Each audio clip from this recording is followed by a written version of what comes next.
saya senang ini gitu karena pengalaman yang selama ini saya lakukan ternyata bermanfaat di sini dalam menerjemahkan itu gitu, dalam menerjemahkan itu. Ini termasuk Mas, saya melihat ini di awal tadi saya sampaikan, ini unik. Karena kalau kita bicara struktur, banyak teman-teman bahkan dari sejak mahasiswa, aku pengen jadi engineer struktur gitu. Tapi begitu masuk ke aplikasi, ke dunia kerja sebenarnya, ini yang terlewat, gitu ya. Ini yang terlewat. Komersial, risk, kontrak komersial, commercial risk dan sebagainya. Ini yang mungkin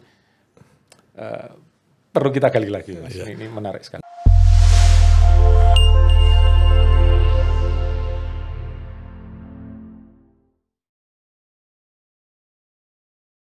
Mungkin saya tadi mau mengulas sedikit yang ini, yang tadi Om Sulis sampaikan teman-teman hukum gitu ya. Nah ini kebetulan memang baru aja mungkin berapa minggu yang lalu saya menjadi saksi ahli. Oh ini ada case yang ada case. Nah ini saya agak ini dengan orang hukum nih, orang hukum murni gitu ya, memang latar belakangnya hukum. Jadi di proses di arbitrase, nah ada saksi fakta. Jadi kalau saksi fakta adalah pihak yang terlibat langsung di pelaksanaan proyek ya. Terlibat. Jadi di case ini pelaku. Berarti bagian dari para pihak. Saya adalah pihak dari luar. Saya baru luar yang didatangkan oleh salah satu pihak. Jadi salah satu pihak mendatangkan saya, membayar saya gitu ya. Namun pada saat di sidang itu saya harus bersumpah ya untuk kepentingan majelis gitu ya. Tidak hanya pihak para yang membayar. Pihak ini. Jadi artinya saya harus menjelaskan sesuai dengan kompetensi dan sesuai dengan yang benar menurut saya, bukan dengan tendensi untuk mendukung yang membayar gitu ya, tapi harus kalau enggak akhirnya saya jadi lawyer ya. Karena yang membela dia kan lawyer itu. Dan saya di-hire oleh lawyernya. Jadi saya di-hire oleh lawyer. Jadi lawyernya dia menyusun satu narasi dengan dalil-dalil. Nah, dia butuh suatu statement atau suatu pendapat ahli yang ini membutuhkan latar belakang pengalaman, kompetensi dan sebagainya. Walaupun dengan persetujuan ownernya ya. Menariknya begini, misalnya di kontrak itu waktu itu case-nya bunyinya begini, terjadi kelalaian. Nah, bahasa Inggrisnya itu apa? Omission, neglection, segala macam, yang didefinisikan sebagai kelalaian berat. Nah, bagaimana kita sebagai engineer yang berkecimpung di dunia konstruksi di lapangan menerjemahkan kelalaian berat itu seperti apa? Kelihatannya sepele nih kelalaian berat. Karena ternyata di situ ada satu pasal, yang lain-lain sih wajar biasa gitu, tapi ada satu pasal yang judulnya limit of liability, batasan kewajiban, batasan tanggung jawab. Jadi kebetulan pihak yang diklaim ini konsultan. Batasan tanggung jawabnya adalah kondisi begini, maksimal sebesar nilai kontraknya. Kecuali jika terjadi hal sebagai berikut. Nah, salah satunya kecuali jika terjadi ya sebagai berikut, misalnya ada kejahatan, ada ini, kecurangan. Nah, tapi ternyata ada satu kelalaian berat. Nah, kan kalau orang disebut lalai kan tidak bisa dianggap sengaja gitu kan. Tapi kapan disebut berat, kapan disebut tidak berat gitu kan. Sekarang si lawyer, ini lawyer dari pihak, jadi saya di-hire oleh lawyer ini gitu ya. Kemudian ini lawyer dari pihak lain mempertanyakan, "Loh Pak, atas dasar apa Bapak menyampaikan bahwa itu kelalaian berat?" Menurut kami, secara hukum, kelalaian berat itu jika terjadi korban jiwa. Kalau tidak terjadi korban jiwa, itu tidak bisa dimasukkan dalam kategori kelalaian berat. Nah, saya waktu itu menyampaikan, Pak, dalam konteks pekerjaan di lapangan, kalau terjadi korban jiwa, itu sih bukan lagi namanya kelalaian berat, Pak. Itu sudah katastrofik. Jadi bahkan karena project stop. Ya sekarang anggap aja tidak terjadi korban jiwa, tapi near miss, nyaris celaka. Itu kan juga bisa dilihat, jangan-jangan ada sesuatu yang berat terjadi di situ. Gitu. Potensi kejadian berat itu. Dan disitulah pengalaman kita berpengaruh untuk menjelaskan.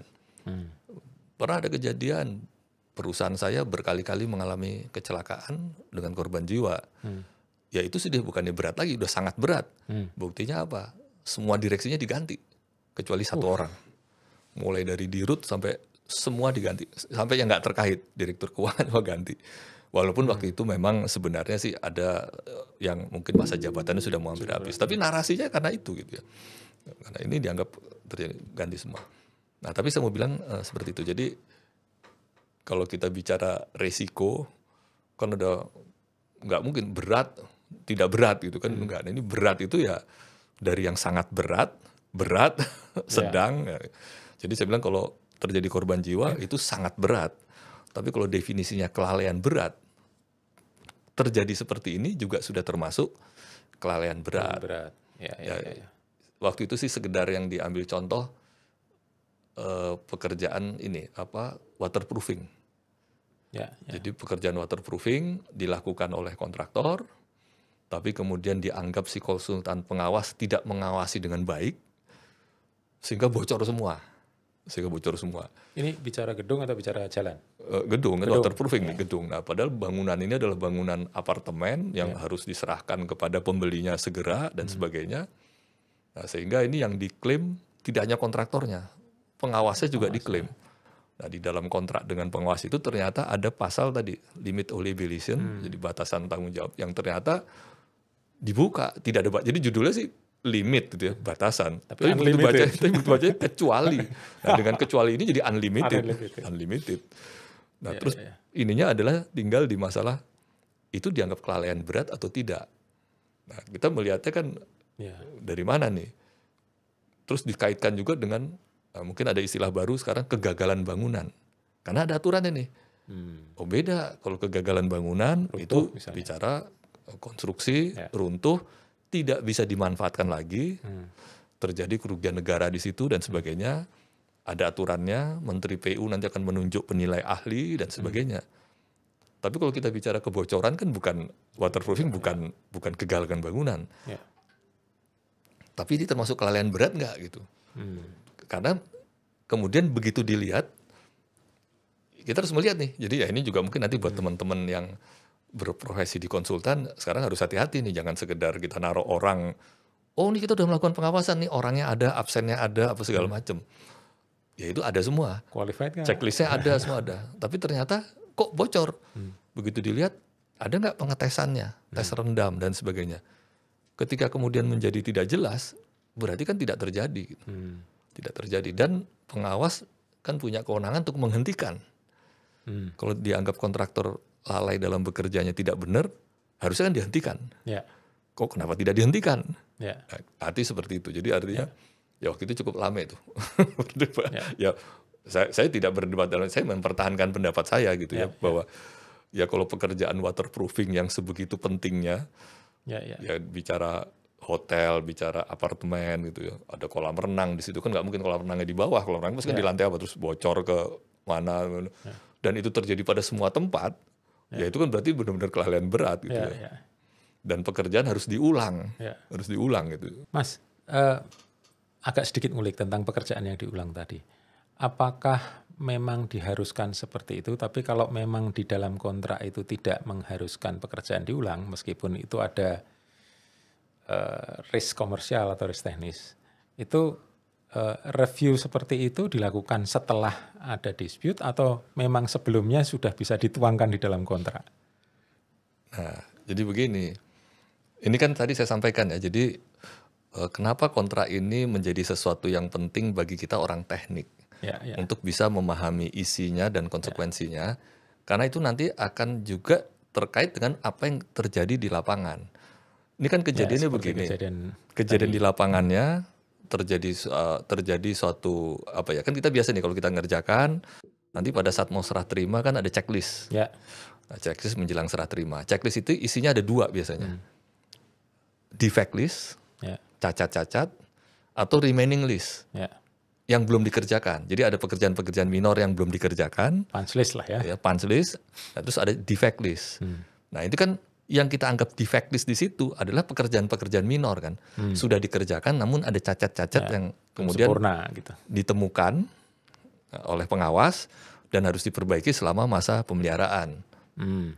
Nah ini yang terjadi kan, defect-nya ini banyak sekali gitu. Bahkan kadang-kadang sebagian tidak muncul di defect tapi kenyataan di lapangannya terjadi.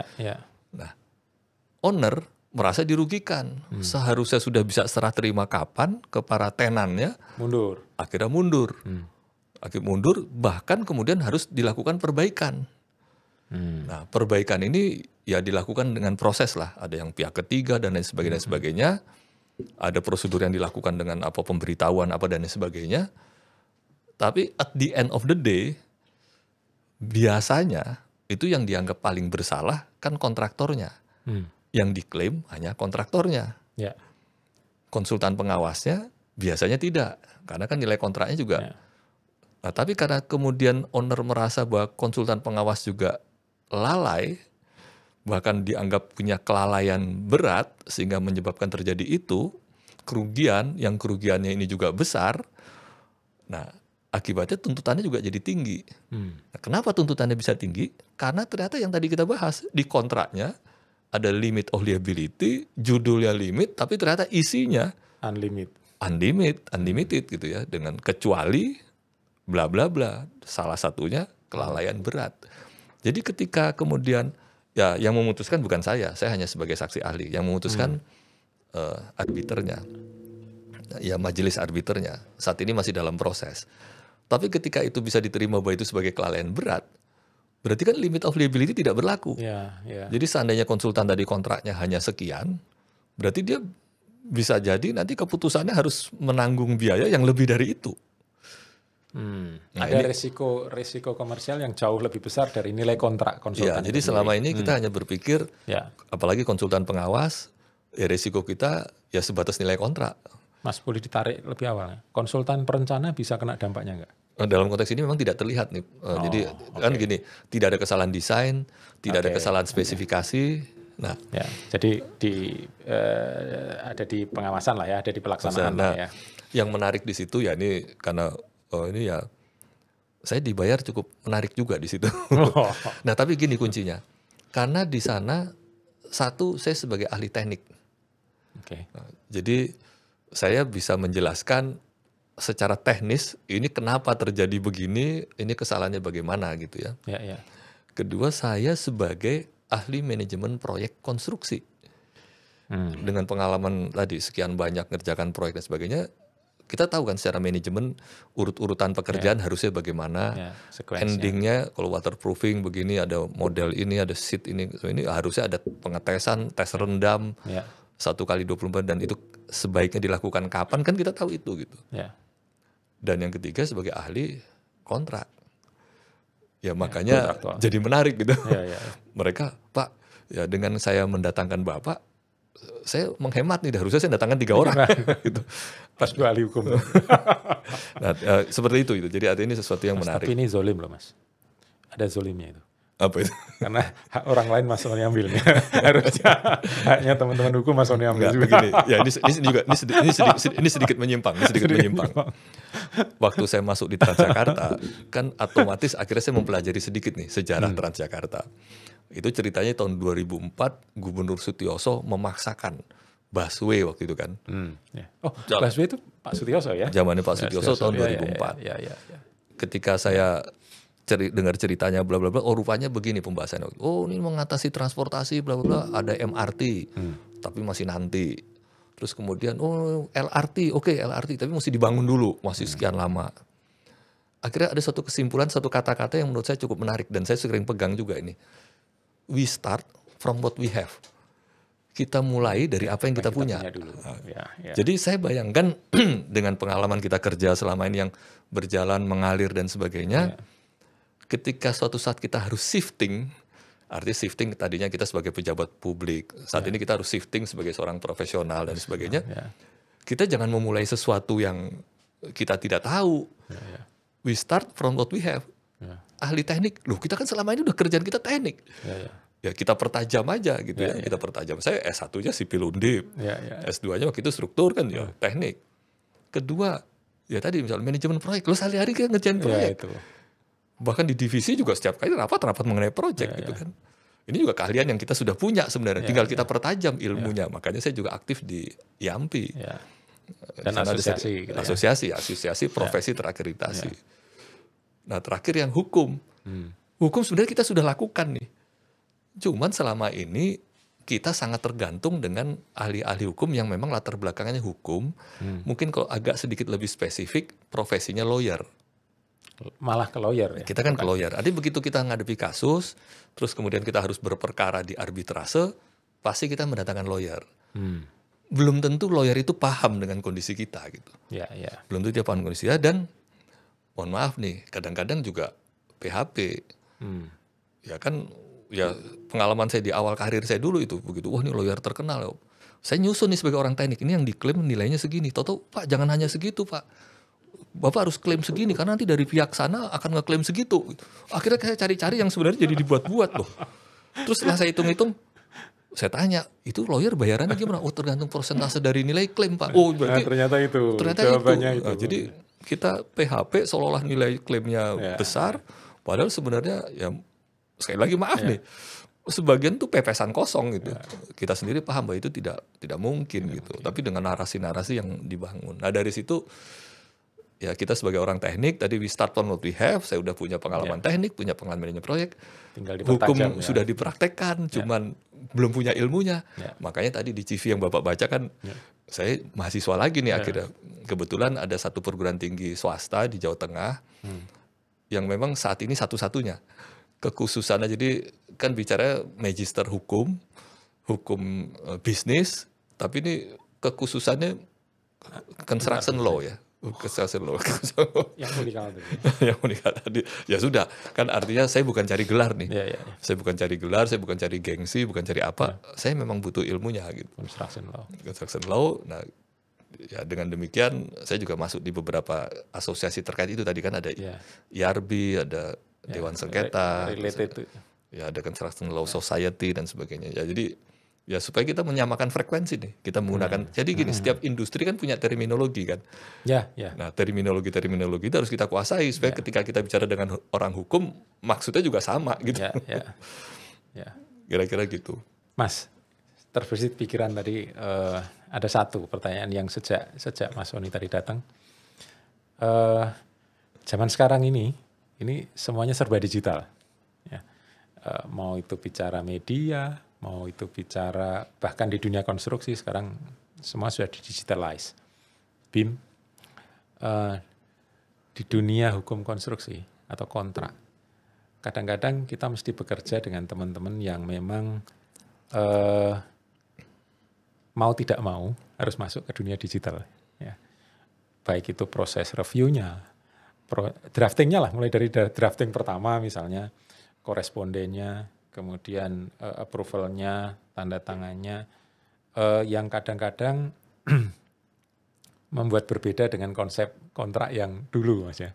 Dulu kontrak kan harus datang, kemudian tanda tangan bareng gitu. Sekarang mungkin kontrak bisa yang satu ada di Australia, satu di Indonesia gitu. Sampai ini pendapat Mas Sony terkait ini kan perbedaan masa gitu. Ada yang tetap nggak bisa, saya harus tetap datang gitu. Kamu harus datang ke sini, kita harus datang. Mungkin saya tidak langsung tidak langsung menjawab itu. Cuman begini, pernah di suatu masa dalam perjalanan karir saya itu saya menangani sistem, teknologi dan research, di mana ketika itu sedang mulai eranya digital construction. BIM. Oke. Kita pernah di episode yang lalu kita pernah bicara BIM. Building Information Modeling. Saya pernah diundang di LKPP waktu itu untuk menjelaskan mengenai BIM. Nah, karena si LKPP ini pengen tahu bagaimana nih BIM. Kan kita biasanya kalau ngitung kan pakai kertas nih ngitung. Kertas panjang kali lebar kali tinggi. Terus ada komputer pakai Excel. Tapi kan formatnya masih sama, bisa dilihat. Nah, sekarang dengan BIM nggak kelihatan nih perkaliannya, atau muncul sudah volume. Apakah ini bisa dipakai sebagai suatu acuan? Nah, ini kan suatu proses ya. Artinya ada suatu teknologi lebih cepat seperti ini hasilnya. Terus mungkin yang akan ngecek dulu dengan manual. Oh, ketika sama, ternyata ada perbedaan, errornya hanya sekian, ya pada akhirnya akan bisa diterima. Bisa ditoleransi. Tapi yang ingin saya sampaikan begini, kalau kita bicara hukum, kita harus melihat nature industrinya. Kita harus melihat nature industri. Jadi saya nggak mau terjebak dengan kata-kata misalnya, ini tanda tangan gimana nih? Loh, sekarang orang tanda tangan kan bisa macam-macam, dari PDF segala macam bisa juga gitu kan dan sebagainya. Tapi sekarang filosofinya rasanya tidak berubah. misalnya begini sekarang pertanyaannya. Saya hari ini ketemu Om Sulis. Ngobrol bla bla bla terus sepakat. Tanda tangan, sepakat salaman ada saksi. Kemudian kesepakatan itu dituangkan dalam bentuk tertulis, kita tanda tangani 2 hari lagi. Minutes of meeting lah. Minutes of meeting, ya. sirkuler. Sirkuler. Sekarang pertanyaannya. Dan itu biasa itu terjadi. Biasa kan. Kita ngobrol nih, deal. Tanggalnya kapan? Tanggal sekarang ini. Tapi kemudian ditandatangani 2 hari lagi gitu. Atau sirkuler. Atau berapa minggu kemudian. Sekarang pertanyaannya, sejak kapankah kesepakatan itu mengikat? Nah, kalau ada pertanyaan begitu gimana jawabnya? Apakah sejak disepakati atau sejak ditandatangani? Sejak disepakati sesuai dengan yang ada di MOM. Tanggal MOM. Nah, jadi tanda tangan itu penting ketika memang sesuatu saat dibutuhkan pembuktian dan sebagainya. Tapi hati-hati, ketika sudah terjadi kesepakatan itu sudah mengikat. Artinya dari kesepakatan meskipun dengan verbal, ada saksi-saksi dan sebagainya verbal, sudah mengikat. Nah, sekarang kita lihat dalam konteks nature industri kita.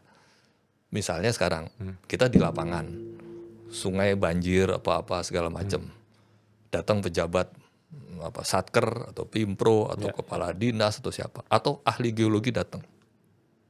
Terus Om Sulis, Mas Sulis jadi kontraktornya, kepala proyek ya. Pak, itu tolong tebing itu rawan, segera dikasih perkuatan, terus segera diamankan, terus segera dikepras supaya jangan sampai nanti jatuh atau longsor menimpa sliding dan sebagainya. Oh, ini jelas ini, terus berdebat lah, diskusi gini. Oke, siap, harus segera. Supaya yakin ini, ambil buku tertulis instruksi gitu, instruksi, oke, dah. Jadi yang tanda tangan kan baru sepihak nih, dia hanya instruksi gitu ya. Terus kesepakatan dari Om Sulis kan hanya ngomong, oke, nanti saya akan kerjakan. Kita kerjakan. Oke. Terus ternyata Om Sulis tidak langsung kerjakan. Kita hitung dulu tuh berapa biayanya. Proses dulu, sampaikan dulu. Terus kemudian setelah itu ada persetujuan nggak? Toto udah keburu longsor. Kejadian. Keburu longsor, ada korban jiwa dan sebagainya. Oh nggak bisa kata Om Sulis. Saya udah ngajukan belum disetujui kok, belum ditandatangani. Adendum kontraknya belum ditandatangani. Berarti kan belum sah. Nggak bisa itu. Jadi bisa salah kita. Karena nature-nya nggak begitu. Ketika kondisi darurat gitu. Dan artinya tertulis instruksi ketika kita di lapangan sudah mengiyakan, itu sudah mengikat. Bahwa kemudian ada proses sampai dengan nanti adendum kontrak, itu proses yang berikutnya administratif. Tapi ini sudah mengikat. Jadi ketika di lapangan itu percakapan pada saat itu sudah mengikat. Sehingga ketika terjadi sesuatu itu kita sudah bisa dituntut itu kita. Artinya dalam hal ini khusus spesifik case itu Mas. Kalau itu terjadi sebaiknya kontraktor segera melaksanakan ya. Meskipun in paralel katakanlah pengajuan addendum atau misalnya ad cost-nya diajukan, tapi itu mestinya dijalankan dulu. Artinya begini, makanya sebagai orang yang kita menguasai kondisi lapangan, kita kan harus melihat juga urgensinya. Pak, ini urgensinya kan belum terlalu ini gimana, diselesaikan saat itu. Tapi jangan sampai gini kan, artinya tadi semangatnya kan selalu good faith, fairness. Good faith itu artinya ini benar nggak sih mendesak gitu ya, Pak nggak begitu kok Pak, ini kondisinya begini. Kita perlu kita sampaikan saat itu. Tapi ketika saat itu sudah kita, udahlah daripada ribut udah kita iyain aja, tapi nggak usah buru-buru kita kerjain. Nah itu kita hati-hati. Begitu terjadi kejadian, sementara konteksnya kita sudah menerima, berarti itu sudah mengikat. Nah ini kan banyak hal seperti itu. Sama juga seperti kayak memberikan notis gitu kan. Notis kan juga begitu gitu. Atau surat menyurat lah kan sebenarnya. Secara tidak langsung kan sekarang disepakati begini nih. Kalau kita menerima surat dan tidak merespon dalam 7 hari misalnya, itu kan dianggap menerima misalnya. Dianggap menerima. Cuman menerimanya seperti apa kan masih panjang lagi nih. Tapi artinya kan kita lihat konteksnya kan. Lihat konteksnya. Jadi tolong dilihat juga situasi kondisinya dan nature-nya gitu. Sama satu lagi nih yang sering terjadi. Notice. Notice. Nah ini di FIDIC gitu ya, selalu juga atau banyak kontrak merefer. Kalaupun tidak ada di kontrak, kita harus melihat nilai-nilai yang berkembang. Itu biasanya angka 28 hari itu jadi satu patokan. Ketika terjadi sesuatu yang claimable, yang kita punya potensi untuk mengklaim, kemudian kita tidak memberikan notice dalam waktu respon, memberikan peringatan dini, sekarang istilahnya peringatan dini. Kita tidak memberikan peringatan dini, itu berarti kita melepaskan hak kita untuk melakukan klaim. Sebenarnya maksudnya baik. Kan nggak bisa nih kita proyek oke jalan. Nanti menjelang selesai baru kita luncurkan klaim 6 bulan yang lalu, kejadian 3 bulan yang lalu, 9 yang lalu. Nggak bisa begitu. Jadi ada kondisi ya kesegeraan yang harus dilakukan, yaitu dengan memberikan peringatan dini. Ada kejadian ini loh, ini bisa berdampak terhadap biaya dan waktu. Nah, masalah nanti angkanya menyusul nggak apa-apa, tapi itu ada kesegeraan. Sama lah kalau kita sekarang ke asuransi kan begitu. Kalau kita mau klaim asuransi kan harus ada pemberitahuan dalam kondisi maksimal 2 kali 24 jam misalnya. Karena kalau tidak segera memberitahu, orang juga curiga nih benar nggak kejadian gitu kan. Kalau sudah diberitahu kan memang seperti itu gitu. Jadi melihatnya jangan melihat hanya sekedar aspek yang formalnya seperti itu gitu, tapi aspek yang nilai-nilai tadi juga mengikat itu ya. Saya jadi ingat kejadian sepele Mas dulu. Jadi di satu proyek yang saya pernah jalani di satu proyek, kejadiannya sepele karena musim kita mengerjakan itu musim hujan, di situ berlaku standby rate. Jadi kita tidak diizinkan untuk melakukan aktivitas karena standby dan dibayar sesuai harga standby. Ya, seperti apa work unit rate ya. Ya, unit rate begitu.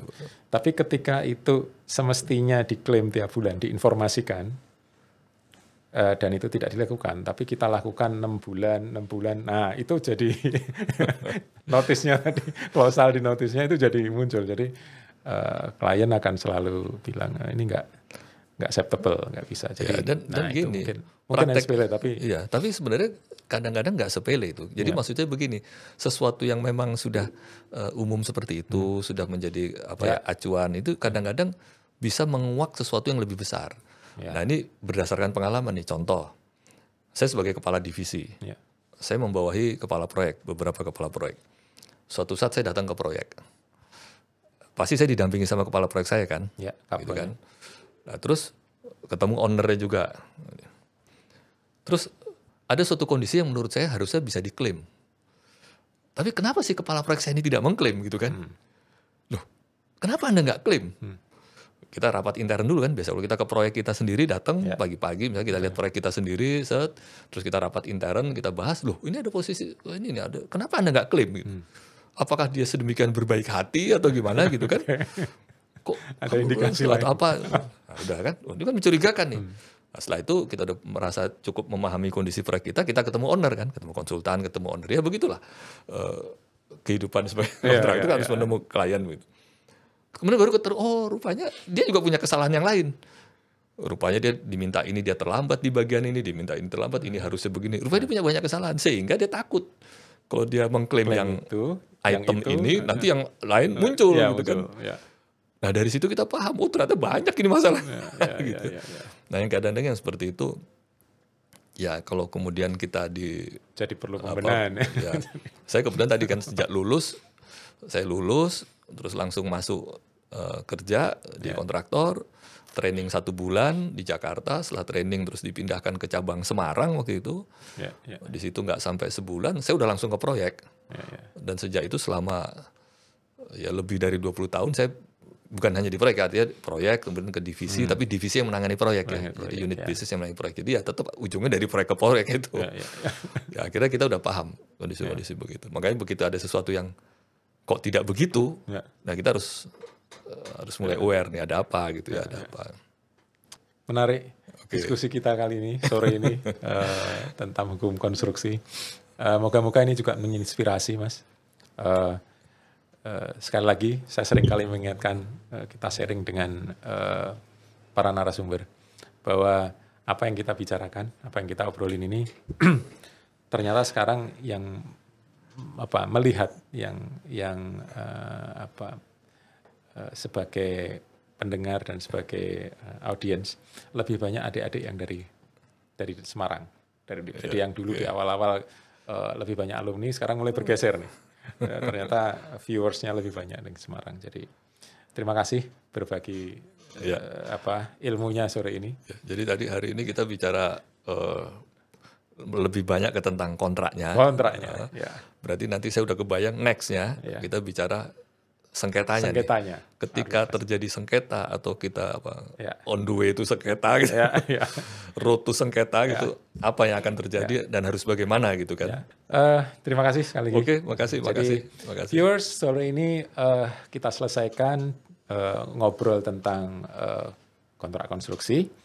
Ada sedikit catatan, dan ini sudah menjadi catatan seumur-umur ketika saya menjadi adik kelas beliau, bahwa jika Mas Sony sudah berbicara, itu kita tahu Pancasila ada 5, tapi kalau Mas Sony bilang Pancasila ada 6, maka kita semua beranggapan Pancasila ada 6.